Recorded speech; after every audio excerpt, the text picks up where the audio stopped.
نحمده ونصلي على رسول الكريم اما بعد صحیح البخاری ابواب الجماعت والامامہ باب نمبر 68 باب الرجل یاتم بالامام ویاتم الناس بالماموم۔ باب ہے کہ آدمی یعنی مقتدی اقتدا کرے امام کی اور لوگ اقتدا کریں پیروی کریں مقتدیوں کی۔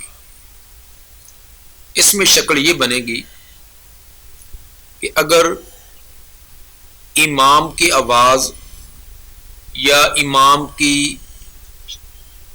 شکل و صورت پیچھے والے لوگوں کو نظر نہیں آتی، امام کا رکوع میں جانا سجدے میں جانا پچھلی صفوں والوں کو نظر نہ آئے اور امام کی آواز ان تک نہ پہنچے تو اگلی صف والے وہ امام کے اقتدا کریں، یعنی اس کو دیکھ کر رکوع سجدے میں اس کی اتباع کریں، اس کی پیروی کریں، اور پیچھے والی صفوں والے اپنی آگے والی صفوں کا لحاظ کرتے ہوئے رکوع سجدے میں جائیں۔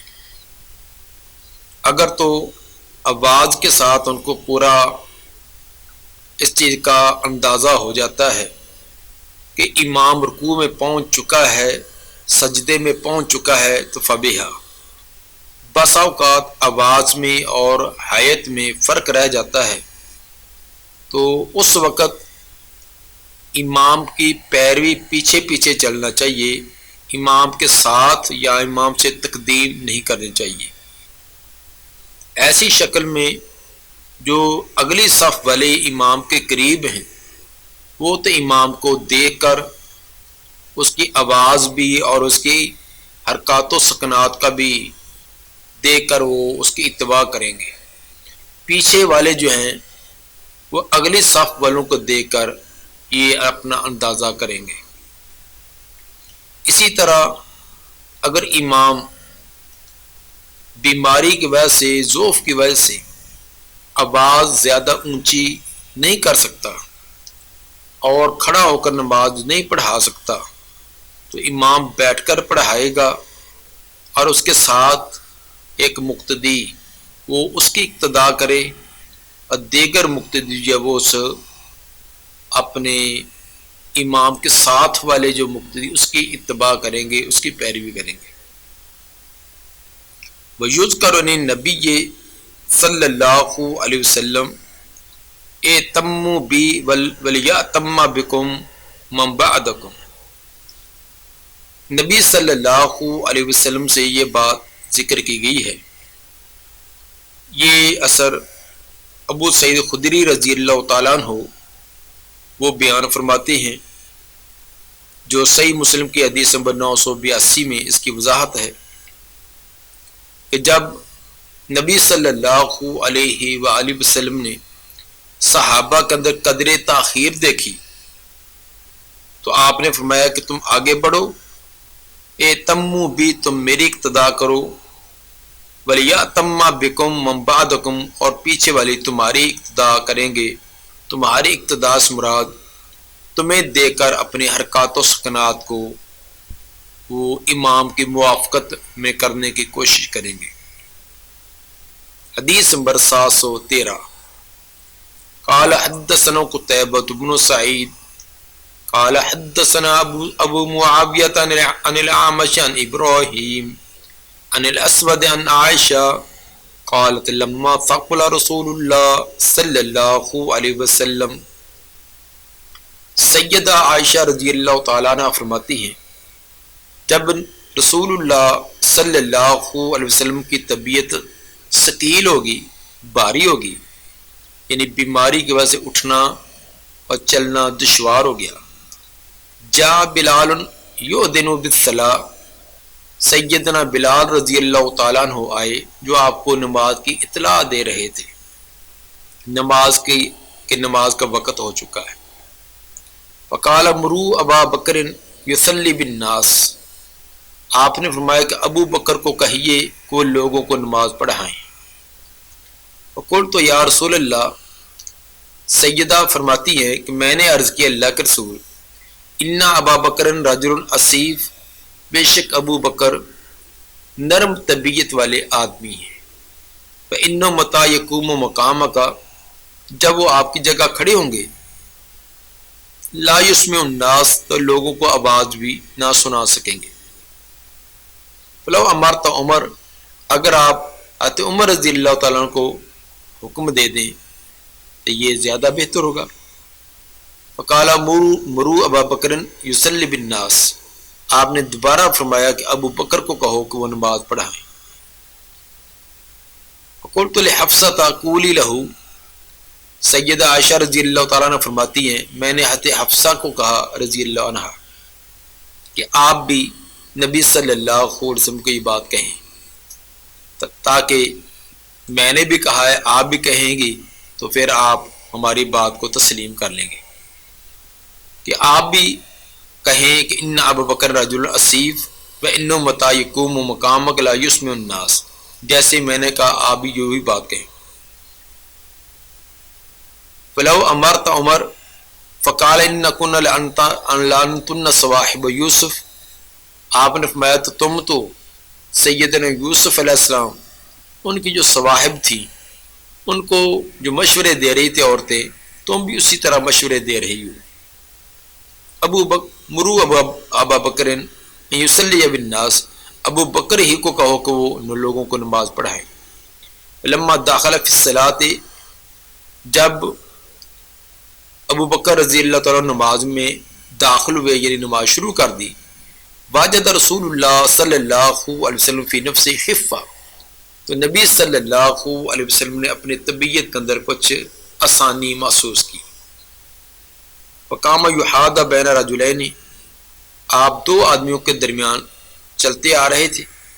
ورجلا تخطان الارض، اور آپ کے پاؤں زمین پر لکیریں خط کھینچتے آ رہے تھے۔ حتی داخل المسجد، یہاں تک آپ مسجد میں تشریف فرما ہوئے۔ فلما سمع ابو بکر حصہ، جب ابو بکر رضی اللہ تعالیٰ نے آپ کی آہٹ سنی، ذهب ابو بکر یتأخر، تو ابو بکر رضی اللہ عنہ پیچھے ہٹنے شروع ہوئے۔ فأومى الیہ رسول اللہ صلی اللہ علیہ وسلم، آپ صلی اللہ علیہ وسلم نے اشارہ فرمایا۔ وجاء رسول اللہ صلی اللہ علیہ وسلم حتی جلس عن یسار ابی بکر، آپ صلی اللہ علیہ وسلم آ کر ابو بکر کی بائیں طرف بیٹھ گئے۔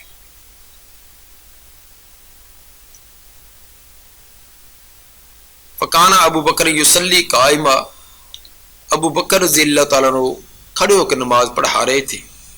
فکان رسول اللہ صلی اللہ علیہ وسلم یصلی قائدا، اور آپ صلی اللہ علیہ وسلم بیٹھ کر نماز پڑھا رہے تھے۔ یقتدی ابو بکر بصلاۃ رسول اللہ صلی اللہ علیہ وسلم، سیدنا ابو بکر رضی اللہ تعالیٰ عنہ نبی صلی اللہ علیہ وسلم کی اقتدا پیروی کر رہے تھے۔ والناس مقتدون بصلاۃ ابی بکر رضی اللہ عنہ، اور باقی لوگ ابو بکر رضی اللہ تعالیٰ عنہ کی نماز کی اقتدا کر رہے تھے۔ اس سے امام بخاری رحمہ اللہ نے یہ ثابت کیا اگر کسی عارضے کی وجہ سے امام کی آواز مقتدیوں تک نہ پہنچے تو مقتدی جو ہے وہ جو امام کے ساتھ ان کی آواز پہنچا رہا ہے اس کی اقتدا کریں، یا پھر اگلی صف والوں کو دیکھ کر اپنے رکوع سجدے کو جانے اور اٹھنے کی کیفیت کو اپنائیں۔ باب نمبر 69، باب هل یاخذ الامام اذا شک بقول الناس، باب ہے سلسلہ میں کہ امام لوگوں کی بات لوگوں سے لقمہ لے سکتا ہے جب اس کو شک گزرے۔ لقمہ سے مراد کہ امام کو کوئی تردد ہے، بھول ہو گئی ہے، تو مقتدی پیچھے کوئی اس کو بتلائے تو کیا وہ امام ان کی بات کو تسلیم کرے یا وہ اپنے جو ذہن میں آئے اس کے مطابق سلسلہ جاری رکھے۔ امام شافعی رحمہ اللہ لقمہ کے قائل نہیں ہیں، جبکہ امام ابو حنیفہ رحمہ اللہ اس کے قائل ہیں۔ اس لیے امام بخاری رحمہ اللہ نے ان کا یہ اسلوب ہے کہ جس مسئلے کے اندر اہل علم کا اختلاف ہو تو اس کو حتمی الفاظ کے بجائے حل یا اس طرح کے الفاظ سے بیان کرتے ہیں۔ اگرچہ رجحان اس کے اندر امام بخاری رحمہ اللہ کا وہی ہے کہ امام کو مقتدی سے لقمہ لے لینا چاہیے اور اپنی اصلاح کر لینی چاہیے، جس طرح امام ابو حنیفہ رحمہ اللہ کا اس بارے میں نظریہ ہے۔ لیکن چونکہ اس کے اندر بعض ائمہ کا اختلاف تھا، اس لیے حل کے ساتھ اس باب کو قائم کیا۔ حدیث نمبر 714 قال حدثنا عبداللہ ابن مسلمہ عن مالک ابن انس عن ایوب ابن ابی تمیمۃ السختیانی عن محمد بن سیرین عن ابی ہریرہ ان رسول اللہ صلی اللہ علیہ وسلم انصرف من اثنتین۔ سیدنا ابو ہریرہ رضی اللہ تعالیٰ عنہ فرماتے ہیں کہ نبی صلی اللہ علیہ وسلم نے 2 رکعتوں پر سلام پھیر دیا۔ 4 رکعتی نماز تھی لیکن آپ نے 2 پڑھا کر سلام پھیر دیا۔ فقال له ذو الیدین، آپ کو ذو الیدین کہنے لگے اقصرت الصلاۃ ام نسیت یا رسول اللہ، کیا نماز کم ہو گئی ہے یا آپ بھول گئے ہیں اللہ کے رسول؟ پہلے تو 4 رکعتیں ہوتی تھی، آج آپ نے 2 پڑھائی، تو کیا نماز میں کمی ہوگی کہ 4 رکعتوں کی بجائے 2 رکعتیں ہو گئی، یا آپ بھول گئے ہیں کہ 4 پڑھانی تھی آپ نے 2 ہی پڑھائی ہیں؟ کیونکہ صحابہ کرام کا یہ عقیدہ نہ تھا کہ آپ ما کان و ما یکون کا علم رکھتے ہیں۔ اگر یہ بات ہوتی تو صحابی کبھی بھی ایسے سوال نہ کرتے۔ قال رسول اللہ صلی اللہ علیہ وسلم اصدق ذو الیدین، آپ نے دیگر صحابہ سے پوچھا کیا ذو الیدین سچ کہہ رہا ہے، یہ ٹھیک کہہ رہا ہے؟ کیونکہ آپ کے ذہن میں تو تھا کہ میں نے مکمل نماز پڑھائی ہے، لیکن ذو الیدین کہہ رہے تھے کہ آپ نے 2 رکعتیں پڑھائی ہے۔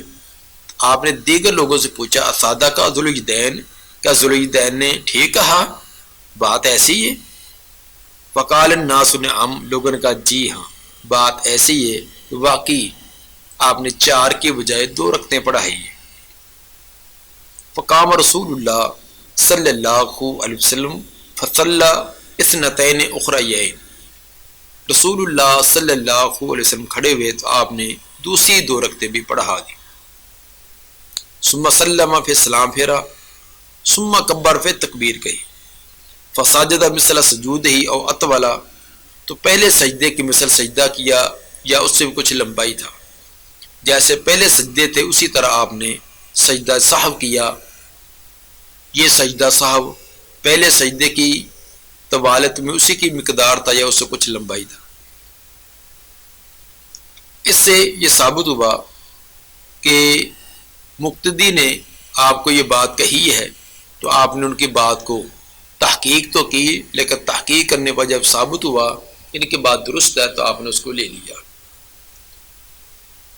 یہ بات اگرچہ سلام پھیرنے کے بعد کی ہے، لیکن چونکہ نماز ابھی مکمل نہ ہوئی تھی، 2 رکعتیں ابھی باقی تھیں جب ذو الیدین نے یہ بات بیان کی، تو گویا کہ امام بخاری رحمہ اللہ یہ ثابت کرنا چاہتے ہیں کہ جب نماز مکمل نہیں ہوئی تو نماز کے دوران ہی اس نے بیان کر دیا، تو ثابت ہوا کہ نماز کے دوران اگر امام سے سہو ہو جائے تو مقتدی اس کو لقمہ دے کر یاد کروا سکتے ہیں۔ حدیث نمبر 715 قال حدثنا ابو الولید قال حدثنا شعبہ عن سعد بن ابراہیم عن ابی سلمہ عن ابی ہریرہ قال صلی النبی صلی اللہ علیہ وسلم الظہر رکعتین۔ ابو ہریرہ رضی اللہ تعالیٰ فرماتے ہیں نبی صلی اللہ علیہ وسلم نے ظہر کی 2 رکعتیں پڑھائی۔ گزشتہ حدیث میں یہ تذکرہ نہیں تھا کہ وہ نماز کون سی تھی، اس روایت کے اندر اس کی صراحت ہوگی کہ یہ ظہر کی نماز تھی، تو 4 کے بجائے آپ نے 2 رکعتوں پر سلام پھیر دیا۔ فقیل صلیت رکعتین، آپ کو بتلایا گیا کہ آپ نے تو 2 رکعتیں پڑھائی ہے، فصلی رکعتین، تو آپ نے باقی 2 رکعتیں بھی پڑھائی۔ ثم سلم پھر سلام پھیرا، ثم ساجدہ سجدتین پھر 2 سجدے کیے۔ پیچھے والی روایت کے اندر فساجدہ مثل سجود ایک سجدہ کا تذکرہ تھا، اس روایت کے اندر وضاحت آ گئی کہ وہ سجدے 2 تھے، تو سجدہ سہو کی تعداد 2 ہے۔ اس روایت کے اندر گزشتہ روایت کے اندر جو تھوڑے سے ابہام تھے اختصار کی وجہ سے اس کی اس کے اندر وضاحت کر دی گئی۔ باب نمبر 70، باب اذا بقى الامام فی الصلاۃ، باب ہے جب امام نماز کے اندر روئے تو کیا اس کے رونے کی وجہ سے نماز کے اندر کی فساد اور خرابی تو واقع نہ ہوگی۔ امام بخاری رحمہ اللہ ان لوگوں کا رد کرنا چاہتے ہیں جو اس بات کے قائل ہیں کہ نماز کے اندر رونے سے، سسکیاں بھرنے سے نماز کے اندر فساد اور خرابی آ جاتی ہے، جبکہ امام بخاری رحمہ اللہ ثابت کرنا چاہتے ہیں کہ خود نبی صلی اللہ علیہ وسلم اور صحابہ کرام سے یہ بات ثابت ہے، تو اس لیے نماز کے اندر آہو زاری، اللہ کے سامنے رونا اور جہنم اور آخرت اور یہ تمام سے یاد کر کے اور اپنے گناہوں کو یاد کر کے پریشان اور رونے کی کیفیت اور حقیقت رونا، یہ تمام ایک اچھی کیفیت اور حیات ہے، اور یہ نماز کے اندر حسن پیدا کرنے والی ہے، نہ کہ نماز کے اندر بگاڑ۔ وقال عبداللہ ابن شداد سمیت نشیزہ عمر وانا فی آخر الصفوف، عبداللہ بن شداد فرماتے ہیں میں نے حضرت عمر رضی اللہ تعالیٰ عنہ کی سسکیوں کی آواز سنی اور میں سب سے آخری صف میں تھا، حضرت عمر رضی اللہ تعالیٰ کے رونے کی، ان کی جو سسکیاں تھی اور ایک ہچکی جو بندی ہوئی تھی وہ میں نے آخری صف میں بھی سنی۔ یا کراؤ، اور آپ تلاوت فرما رہے تھے سورہ یوسف کی آیت نمبر 86، انما اشکو بثی و حزنی الی اللہ، اس کی آپ تلاوت کر رہے تھے۔ تو ثابت ہوا کہ نماز کے اندر رونا یہ نماز کے منافی نہیں ہے، بلکہ یہ درست ہے اور نماز اس سے صحیح ہے۔ حدیث نمبر 716، قال حدثنا اسماعیل قال حدثنا مالک بن انس عن ہشام بن عروہ عن ابی ان عائشہ ام المؤمنین ان رسول اللہ صلی اللہ علیہ وسلم قال فی مرضہ، آپ نے اپنی جو بیماری کے ایام تھے ان میں فرمایا مرو ابا بکر یصلی بالناس، لوگوں کو کہیے وہ ابو بکر کو کہو کہ لوگوں کو نماز پڑھائیں، ابو بکر کو یہ بات کہو کہ وہ لوگوں کو نماز ادا کرویں۔ قالت عائشہ قلت ان ابا بکر اذا قام فی مقامک لم یسمع الناس من البکاء، جب وہ آپ کی جگہ کھڑے ہوں گے تو رونے کی وجہ سے وہ لوگوں کو آواز بھی نہ سنا سکیں گے۔ مر عمر فلیصلی بالناس، آپ عمر کو کہہ دیجئے کہ وہ لوگوں کو نماز پڑھائیں۔ اب سیدہ عائشہ رضی اللہ تعالیٰ عنہ نے ابو بکر رضی اللہ تعالیٰ عنہ کے بارے میں یہ بتلایا کہ وہ نماز کے اندر بڑی رونے شروع کر دیتے ہیں، اور اتنا رونے کی وجہ سے ممکن ہے لوگوں کو تکبیرات بھی نہ سنا سکیں۔ تو گویا کہ حضرت ابو بکر رضی اللہ تعالیٰ عنہ کا یہ عام طریقہ تھا کہ نماز کے اندر رونے کا جو سیدہ عائشہ رضی اللہ تعالیٰ عنہ نے بیان کیا اور آپ کے سامنے ذکر کیا گیا، تو آپ نے اسے روکا نہیں، منع نہیں کیا، بلکہ اس کام کو باقی رکھا۔ قال مروا ابا بکر فلیصلی للناس، قالت عائشہ فقلت لحفصة قولي له ان ابا بکر اذا قام في مقامك لم يسمع الناس من البكاء فمر عمر فلیصلی بالناس، ففعلت حفصة فقال رسول اللہ صلی اللہ علیہ وسلم، آپ صلی اللہ علیہ وسلم نے فرمایا کہ رک جاؤ، ٹھہر جاؤ، انکن لانتن صواحب یوسف، تم تو صواحب یوسف کی طرح مشورے دے رہی ہو۔ مرو ابا بکر فلیصلی بالناس، ابو بکر ہی کو کہو کہ وہ لوگوں کو نماز پڑھائیں۔ فقالت حفصۃ لعائشہ، حفصہ نے عائشہ رضی اللہ عنہا کو کہا ما کنت لیصیب منک خیرا، میں نے تیری طرف سے کوئی خیر نہیں پائی، تیرے کہنے کی وجہ سے میں نے یہ بات کہہ دی، اور جس کی وجہ سے نبی صلی اللہ علیہ وسلم نے یہ اس طرح کے سخت الفاظ استعمال کیے آپ نے، اور آپ نے ناراضگی کا اظہار کیا، اس لیے مجھے تیرے کہنے کی، تیری بات مان کر کہنے کی وجہ سے مجھے کوئی اس میں اچھا فائدہ نہیں ہوا بلکہ نقصان ہوا۔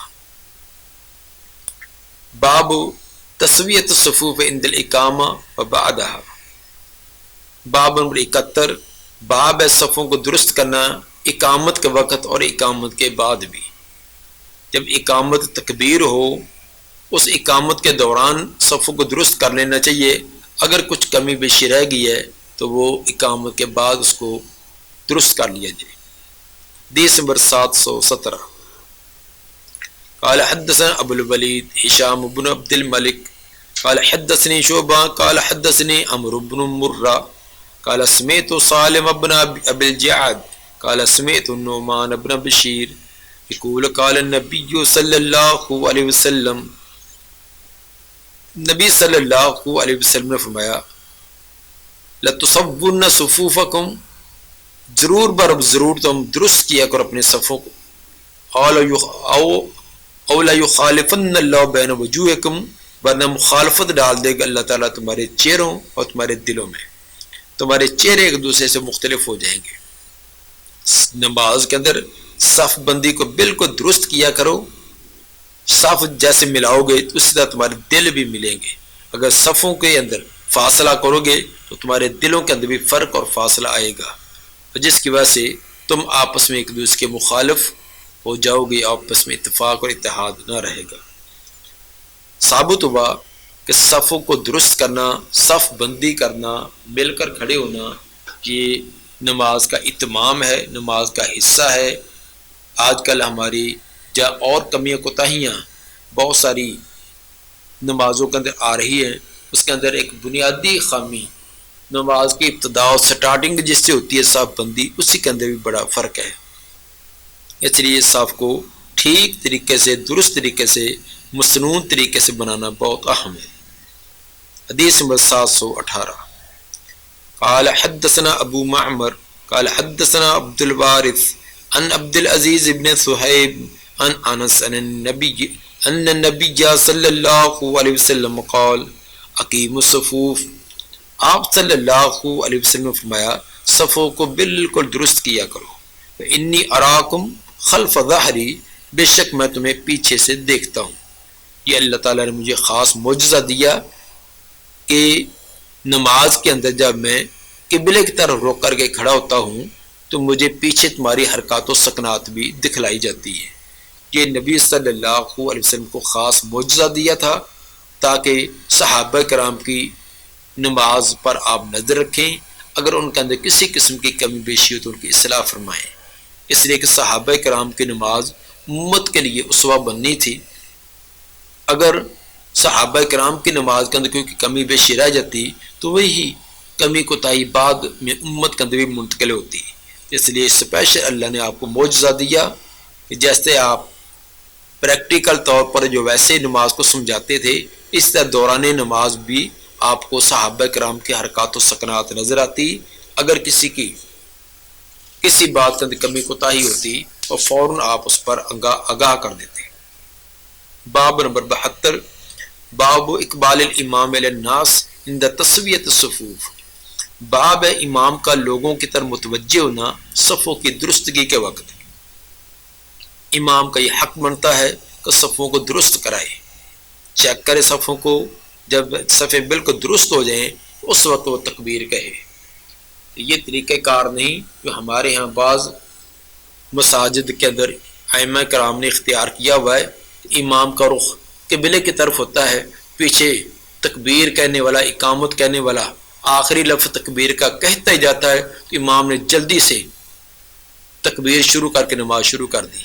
یہ طریقہ نہیں ہے، امام کو دائیں بائیں دیکھ کر صفوں کی درستگی کروانی چاہیے۔ آپ اس کا حکم دیتے، اقیموا صفوفکم وتراسوا، یہ حکم دیتے، حتیٰ کہ بعض صحابہ کرام کو آپ نے مقرر کیا ہوا تھا جو صفوں کے اندر چکر لگاتے اور صفوں کی درستگی کرتے، جب پیچھے سے آواز وہ دیتے پھر آپ تکبیر کہتے تھے. اور یہ حدیث میں وضاحت ہے. ابو ہریرہ رضی اللہ تعالیٰ عنہ بسا اوقات کہتے اللہ کے رسول مجھے بھی ذرا تھوڑا سا انتظار کر لیا کریں کیونکہ میں صفوں کو درست کرانے میں مشغول ہوتا ہوں تو میں بھی ساتھ پوری کی پوری نماز کے اندر مل جاؤں, کوئی ابتدائی حصہ میرا رہ نہ جائے. حدیث نمبر 719. حدثنا احمد بن ابی رجا قال حدثنا معاویہ بن عمرو قال حدثنا زائدة بن قدامہ قال حدثنا حمید بن الطویل حدثنا انس بن مالک قال اقیمت الصلاۃ فاقبل علینا رسول اللہ صلی اللہ علیہ وسلم بوجہہ.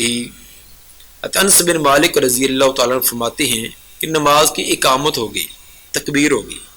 فاقبل علینا تو متوجہ ہوئے ہماری طرف رسول اللہ صلی اللہ علیہ وسلم بوجہہ اپنے چہرہ مبارک کے ساتھ.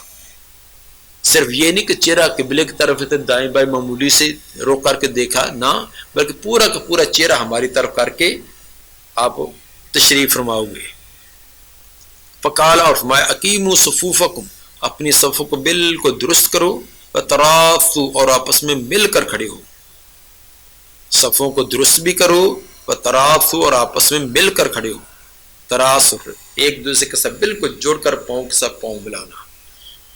فإنی اراکم من وراء ظہری بے شک میں تمہیں دیکھتا ہوں اپنے پیچھے سے بھی میں تمہیں دیکھتا ہوں. اس لیے اگر تم صف بندی کے اندر فرق کرو گے یا باقی ارکان کی ادائیگی میں فرق کرو گے تو وہ مجھے چیز دکھلائی جاتی ہے. اس لیے صفوں کو بالکل درست کیا کرو. دعا ہے اللہ تعالی نبی صلی اللہ علیہ وسلم کے فرامین پر عمل کرنے کی توفیق عطا فرمائے. سبحان ربک رب العزت عما یصفون والسلام علی المرسلین الحمد للہ رب العالمین.